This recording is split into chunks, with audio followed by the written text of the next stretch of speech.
Before we start today's episode, if you are a frequent flyer here at Falcons Today, do me a favor and share our video. I want this to be the most shared video on the channel in the last 2 weeks. So send it to a friend, send it to a family member, have them join the channel so we can continue to grow as a YouTube community. First question coming in, though, on our mailbag today from Big Dog. Why do you think that Raheem isn't benching Kirk Cousins?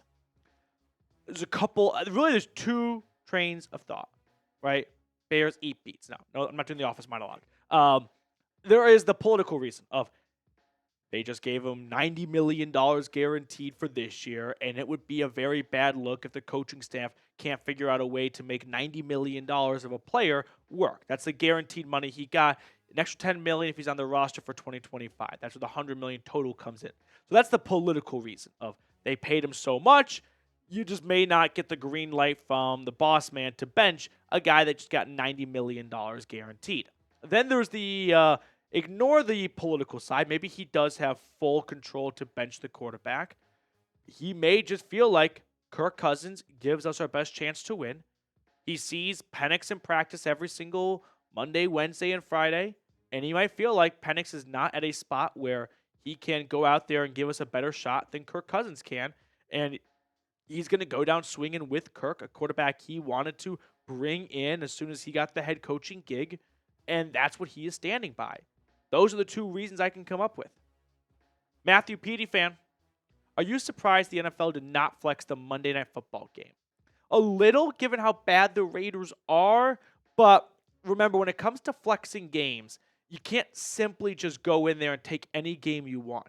Before the year starts, CBS, Fox, I think, and NBC, I think those three networks, they do a draft of games. And so they have some games that are protected. And so the Falcons game, while it was on ESPN for Monday night, let's say ESPN wanted to go get a different Week 15 matchup.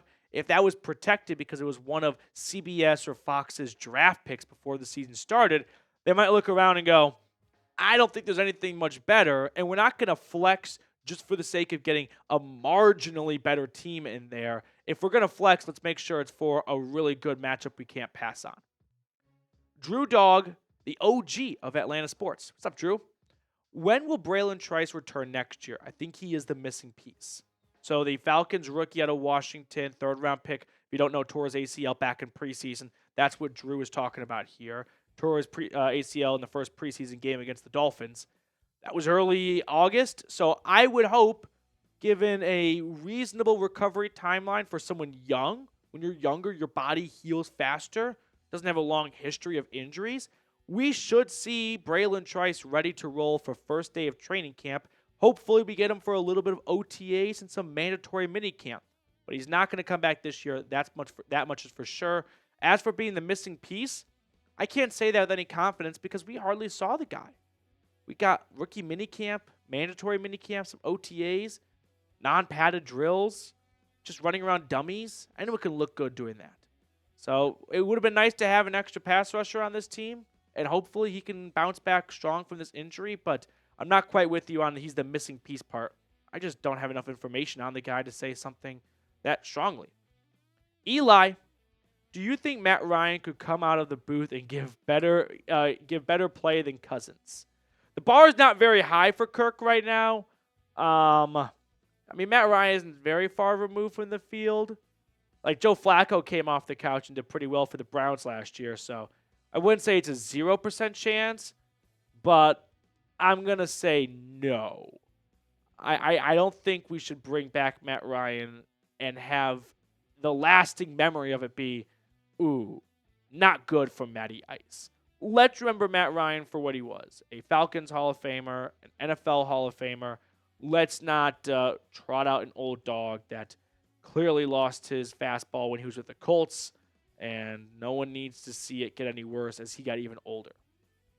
Jamie, do you think next year us and the Panthers will run the division? It's a good question. I don't think the Panthers are going to run the division next year. They're clearly better than they were last year, and in year 2 under Dave Canales, they're probably going to improve a little bit more. I'm not going to go as far to say the Panthers are going to run the division. This season, my hot trendy pick or two for rising teams were the Cardinals and the Commanders. Before the season started, me and some buds went to Las Vegas, and I did like season total wins over unders for all 32. And the two sleepers I was very confident about were the Cardinals and the Commanders. Next year, it might be the Panthers because their record this year is not a good indicator for how well they have played over the last couple of weeks. But I still think the Buccaneers with Todd Bowles and Mike Evans and a lot of key defensive pieces are going to be the team to beat because they've been the team to beat for 5-6 years now at this point. Jay, thank you so much for your question. I really appreciate it. All right, we got another question coming in just a moment, but I do want to give a quick shout out to our sponsor today, and that is Game Time. If you want to go see a live sporting event in your area, Falcons game, Hawks game, any other event in your area, visit Game Time because they're going to give you guys Game Time picks. What that does is it filters out the fluff for you. That way you're not spending 30 to 60 minutes searching for the best ticket prices, comparing across multiple sites. No, with Game Time picks, you can get the best value, the best bang for your buck. So take the guesswork out of buying tickets with Game Time. Download the Game Time app, create an account, and use code CHATSPORTS for $20 off your first purchase. Terms apply. Again, create an account and redeem code CHAT Sports for $20 off. I put all that information in the comments and description of today's video. Download Game Time today. What time is it? Game Time. Next question coming in from Emmanuel. This is my first year of being a Falcons fan. I can't decide if this year or the past 3 years were worse. I remember when football was all sunshine and rainbows early in the season. This is definitely a worse year for Falcons fans than the previous few years. Like the previous few years were pretty open about being a little bit of a rebuild, right? That was not something they hid away from when Matt Ryan left after the 2021 season, going into Mariota 2022, hoping Ritter would be better than he really ever was in 2023. But you didn't spend $180 million on Kirk Cousins and $100 million guaranteed to go 6-7. The expectations, and deservingly so, were much higher this year than previous years. So I'm going to say this is one of the most miserable years for Falcons fans, given the hope and expectations they had going into the year, compared to previous years where it was like, hey, we're not supposed to be really good, so if we win a couple of games, awesome. If we lose games, no big surprise. That was not the case this year. Christopher, next one up. If Penix does get to play this year, what do you think his stats will look like? I'll say, let's say he plays 3 games. Let's say Kirk Cousins plays all the Raiders game, and maybe they lose and they get benched him afterwards. I'll say in his first start, he probably throws for like 210 yards, 1 touchdown, 2 interceptions, which would be one more than Kirk for the last month. And he probably ends the year with like 5 touchdowns, 4 interceptions, and 700 yards. Like, I don't think it's going to be any crazy number like that. But you are seeing Bo Nix, who was taken after Penix, play the best of all rookie quarterbacks this year. Caleb Williams, Jaden Daniels, Drake May. Like, sure, they're not all on winning teams, but the quarterbacks are playing pretty well for rookie expectations. So I would not be surprised if there's some level of FOMO kicking in of like, so we use the 8th overall pick on a quarterback, and we're the only one that has a healthy sitting quarterback of that entire draft class. Forget J.J. McCarthy because of his injury. Everyone else seems to be having a lot of fun with their shiny toy. When do we get to play with our Christmas present? We've opened the wrapping, but we were told it has to sit in the box. That's the worst as a kid, right? The Patriots had to have it sit in the box for a little bit until they finished their car ride home from their aunt and uncle's house where they spent Christmas morning. But now they're playing with their toy. The Bears and the Commanders and the Broncos, they all shred the box to pieces the moment they saw it. The Falcons are like, you see this? Shiny, cool, right? We're going to put it away, and you can come collect this next year. That's the worst Christmas present. Zach, what do you think of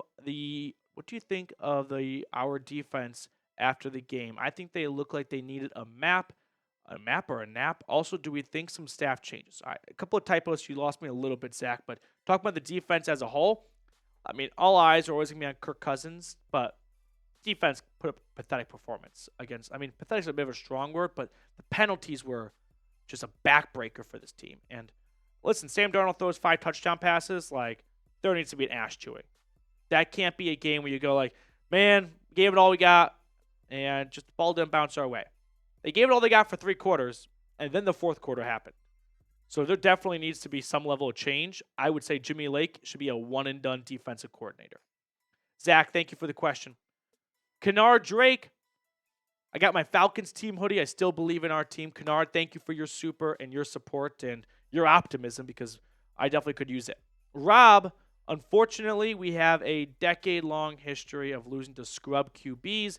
Our 1980 team lost to Dallas's punter at QB, Raiders 30, Falcons 13. You guys can get your score predictions in, but Rob, I can't say you're wrong. I mean, you're not. You're factually correct here, and I hope it ends on Monday, but I am nervous. I would be lying if I said otherwise. Thank you very much, Rob.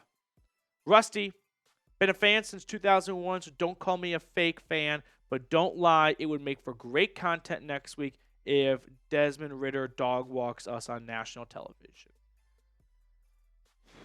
I think it would make for great content if the Falcons had a coach they wanted to get fired. I don't think anyone's like, except for Jay, wants to see Raheem Morris. I mean, I'm sure there are some, but you know what I mean? Like, it's not like they've got a coach who's been there for 3 years and this would be the straw that broke the camel back.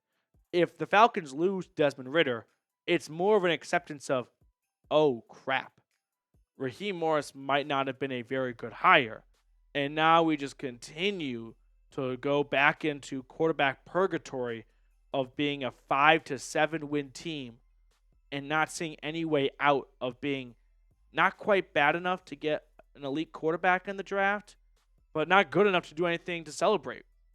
So I would not agree with this, but the rest of the country would definitely laugh at it. Dat one Falcons fan. If we lose the potentially Ridder-led Raiders, is it Penix time? Of course, we know we'll have the motivation to face his former team, but no excuses. 9-8 is still possible.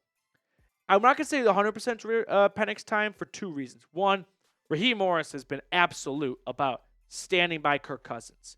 If Kirk Cousins plays well, but the defense lets down Atlanta, they're not going to bench Kirk. That's just mixed signaling, right? Cousins has been playing so poorly. We stick by him, we stick by him, we stick by him. Cousins throws 300 yards, 3 touchdowns, 1 pick, and like, now we're benching you because we lost. What? Why didn't you bench him earlier when he wasn't playing well and we're losing? Now he's playing well, but you want to bench him? So I don't think it's an absolute based on the outcome of the game. I think it's purely tied to Kirk Cousins' play. Who you got, though, for Monday Night Football, Falcons or Raiders? Let me know in the comment section below.